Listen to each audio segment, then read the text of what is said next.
Linda? Okay, well the SEN and Disability Green Paper that came out last year was the result of a few years of activity during which it was accepted that the current framework for special educational needs really needs to be radically reviewed.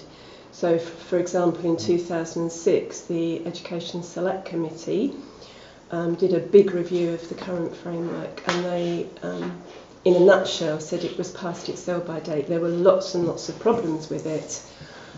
Parents very dissatisfied, too much bureaucracy, and at the same time children not getting good outcomes. And so the committee made lots of recommendations, and I think the government felt that some of the recommendations wouldn't necessarily improve, and some of them might have even made things more complicated. And so they asked Ofsted to take that report and do a very focused review and look at what could be taken forward. And so Ofsted reported and said that there needs to be lots and lots of changes, because at the moment we're spending a lot of money, we've got a big bureaucracy, and yet children, particularly those with the most significant disabilities and needs, are not getting decent life outcomes.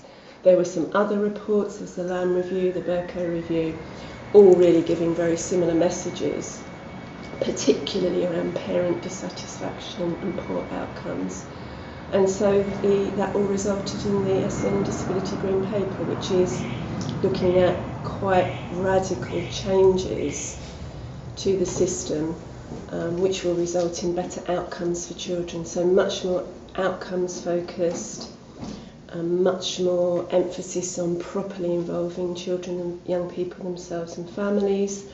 And there's a focus around the development of a plan for children, bringing together everything in their lives, education, social care and health, and the wider picture, so that they can, from the beginning, when they're little, through to adulthood, they've got a way of planning to make sure that they get the lives that they want, and all of the support in the system is there to help them to get those lives. Excellent. Can you just clarify for me the scope of it? You said from the beginning through their childhood and into adulthood. Yeah. Does it does the SEN and Disability Green Paper cover that area and then assume that the adult provision is covered elsewhere?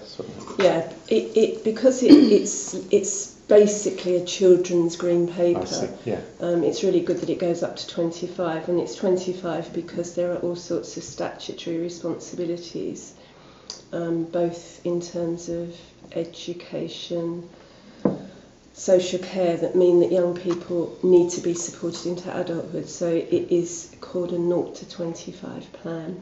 Obviously the plan will change it, but the idea is that we have a single framework for assessment and planning that all of the agencies, professionals, education, health and social care contribute to, rather than carrying on with what we've got now, which is often children having lots of different assessment processes and lots of different plans. Mm-hmm.